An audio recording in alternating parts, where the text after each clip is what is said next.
The Wind in the Willows, Chapter 12, The Return of Ulysses. When it began to grow dark, the rat, with an air of excitement and mystery, summoned them back into the parlor, stood each of them up alongside of his little heap, and proceeded to dress them up for the coming expedition. He was very earnest and thorough going about it, and the affair took quite a long time.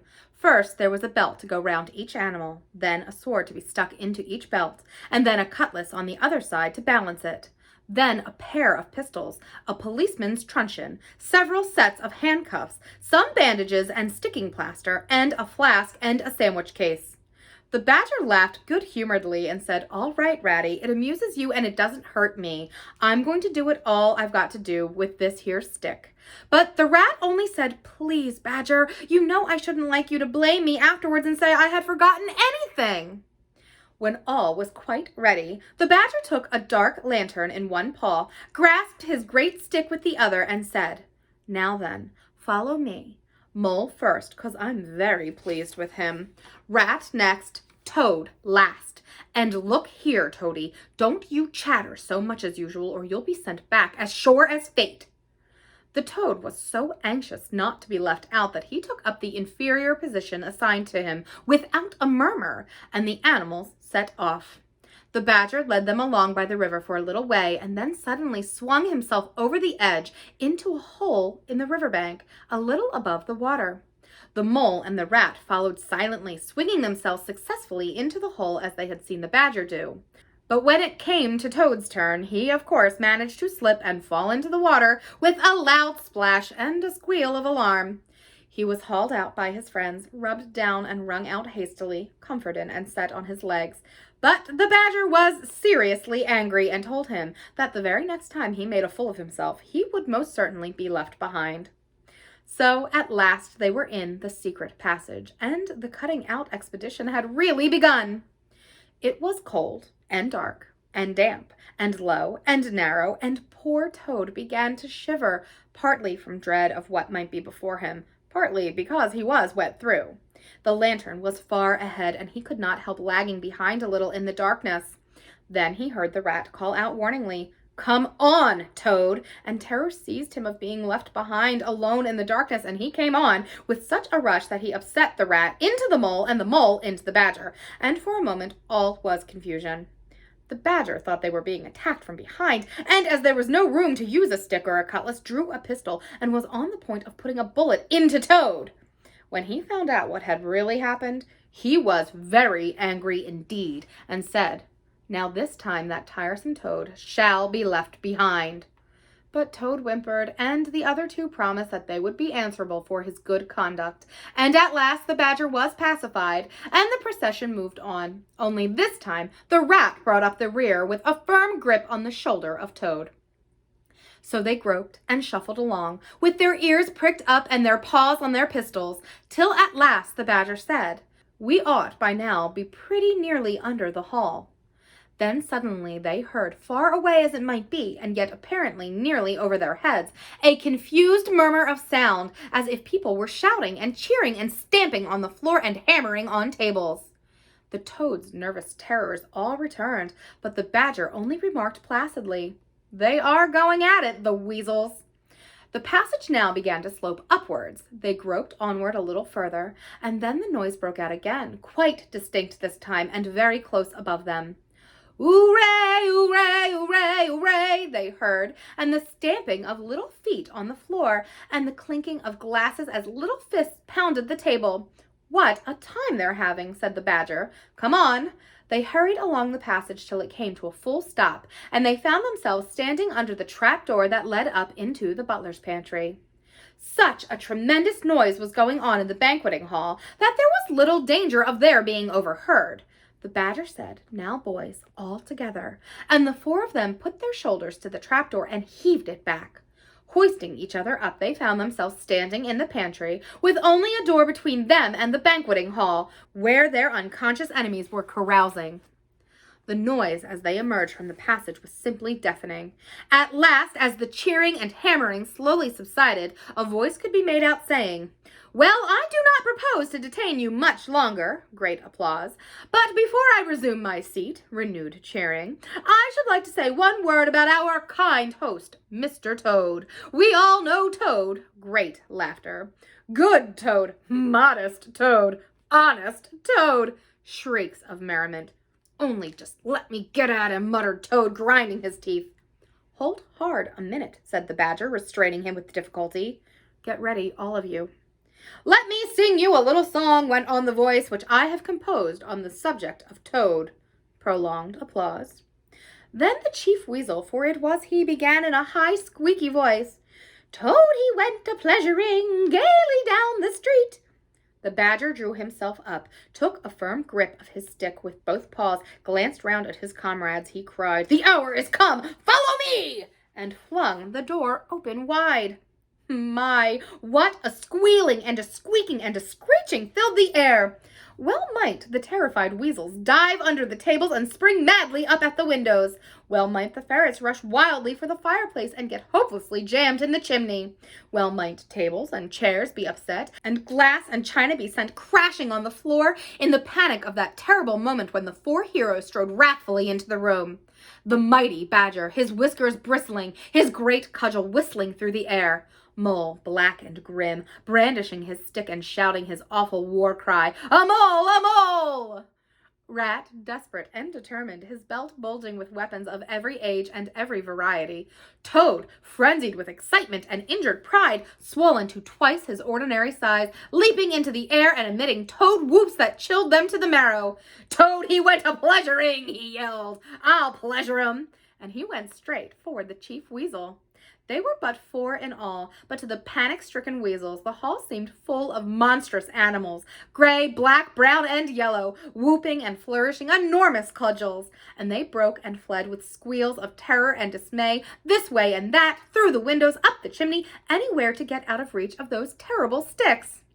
The affair was soon over. Up and down the whole length of the hall strode the four friends, whacking with their sticks at every head that showed itself, and in 5 minutes the room was cleared.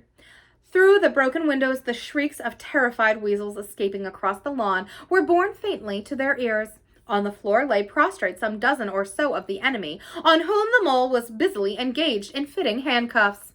The Badger, resting from his labors, leant on his stick and wiped his honest brow.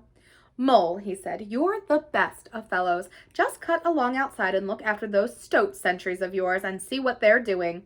I've an idea that, thanks to you, we shan't have much trouble from them tonight."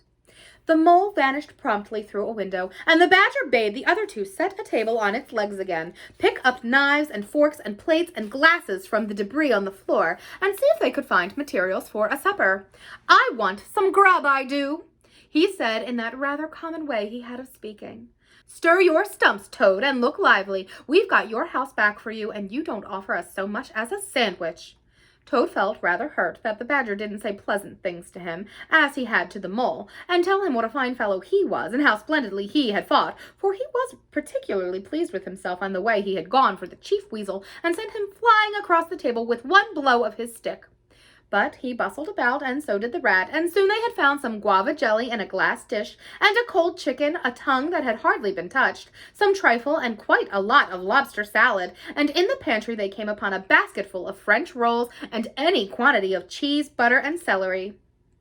They were just about to sit down when the Mole clambered in through the window, chuckling with an armful of rifles. "It's all over," he reported. "From what I can make out, as soon as the stoats, who were very nervous and jumpy already, heard the shrieks and the yells and the uproar inside the hall, some of them threw down their rifles and fled.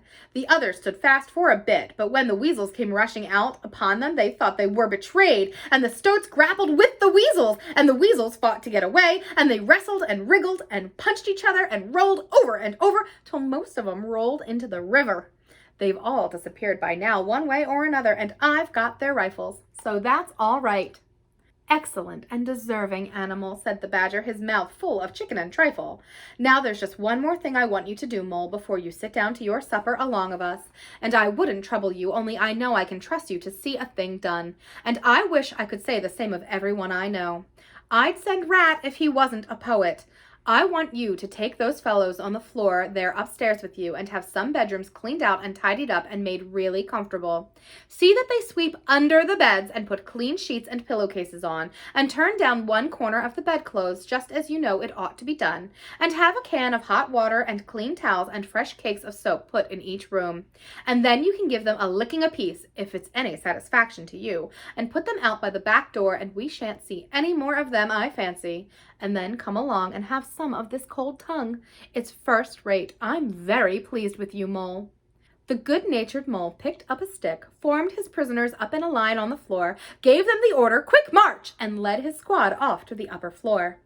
After a time he appeared again, smiling, and said that every room was ready and as clean as a new pin. "And I didn't have to lick them either," he added. "I thought on the whole they had been licked enough for one night, and the weasels, when I put it out to them, quite agreed with me, and said they wouldn't think of troubling me. They were very penitent, and said they were extremely sorry for what they had done, but it was all the fault of the chief weasel and the stoats, and if they could ever do anything for us at any time to make up, we had only got to mention it. So I gave them a roll apiece and let them out the back, and off they ran as hard as they could."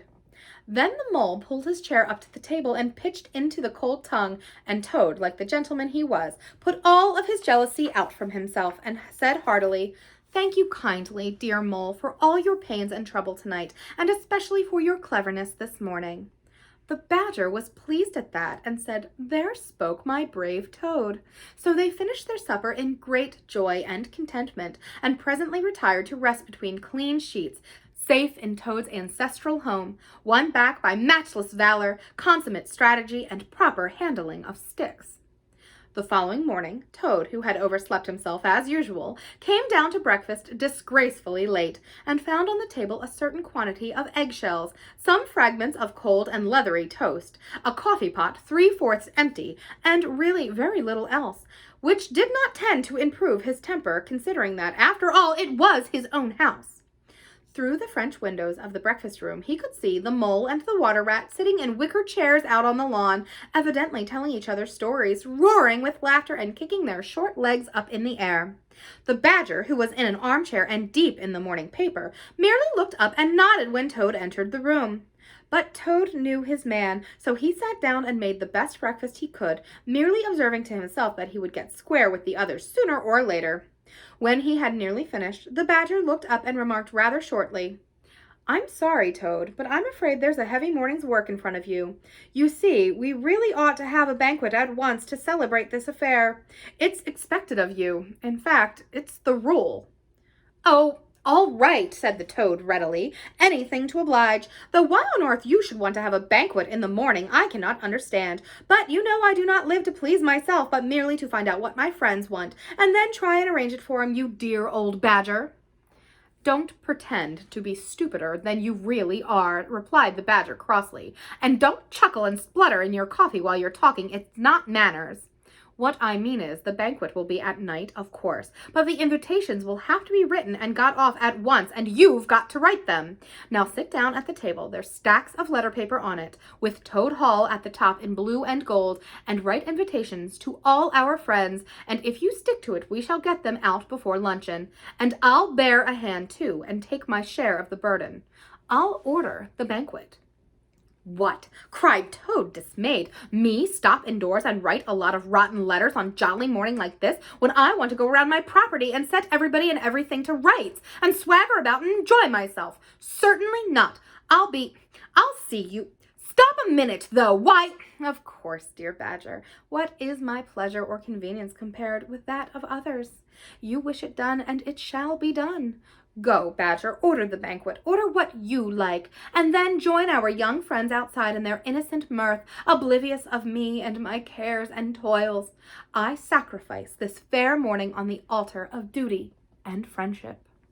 The Badger looked at him very suspiciously, but Toad's frank, open countenance made it difficult to suggest any unworthy motive in this change of attitude. He quitted the room accordingly, and in the direction of the kitchen, and as soon as the door had closed behind him, Toad hurried to the writing table. A fine idea had occurred to him while he was talking. He would write the invitations, and he would take care to mention the leading part he had taken in the fight, and how he had laid the chief weasel flat, and he would hint of his adventures, and what a career of triumph he had to tell about, and on the flyleaf he would set out a sort of program of entertainment for the evening, something like this as he sketched it out in his head. Speech by Toad. There will be other speeches by Toad during the evening. Address by Toad. Synopsis, our prison system, the waterways of Old England, horse dealing and how to deal, property, its rights and its duties, back to land, the typical English squire. Song by Toad, composed by himself. Other compositions by Toad will be sung in the course of the evening by the composer. The idea pleased him mightily, and he worked very hard and got all the letters finished by noon, at which hour it was reported to him that there was a small and rather bedraggled weasel at the door, inquiring timidly whether he could be of any service to the gentleman. Toad swaggered out and found it was one of the prisoners of the previous evening, very respectful and anxious to please. He patted him on the head, shoved the bundle of invitations into his paw, and told him to cut along quick and deliver them as fast as he could, and if he liked to come back again in the evening, perhaps there might even be a shilling for him. Or again, perhaps there mightn't, and the poor weasel seemed really quite grateful and hurried off eagerly to do his mission. When the other animals came back to luncheon, very boisterous and breezy after a morning on the river, the mole, whose conscience had been pricking him, looked doubtfully at Toad, expecting to find him sulky or depressed. Instead, he was so uppish and inflated that the mole began to suspect something, while the rat and the badger exchanged significant glances. As soon as the meal was over, Toad thrust his paws deep into his trouser pockets, remarked casually, "Well, look after yourselves, you fellows, ask for anything you want," and was swaggering off in the direction of the garden where he wanted to think out an idea or two for his coming speeches, when the rat caught him by his arm. Toad rather suspected what he was after and did his best to get away, but when the badger took him firmly by the other arm and began to see that the game was up, the two animals conducted him between them into a small smoking room that opened out of the entrance hall, shut the door, and put him into a chair. Then they both stood in front of him while Toad sat silent and regarded them with much suspicion and ill humor. "Now look here, Toad," said the rat. "It's about this banquet, and very sorry I am to have to speak to you like this, but we want you to understand clearly, once and for all, that there are going to be no speeches and no songs. Try and grasp the fact that on this occasion we're not arguing with you. We're just telling you." Toad saw that he was trapped. They understood him. They saw through him. They had got ahead of him. His pleasant dream was shattered. "Mayn't I sing them just one little song?" he pleaded piteously. "No, not one little song," replied the rat firmly, though his heart bled as he noticed the trembling lip of the poor disappointed Toad. "It's no good, Toady. You know well that your songs are all conceit and boasting and vanity, and your speeches are all self-praise and, well, gross exaggeration and gas," put in the badger in his common way.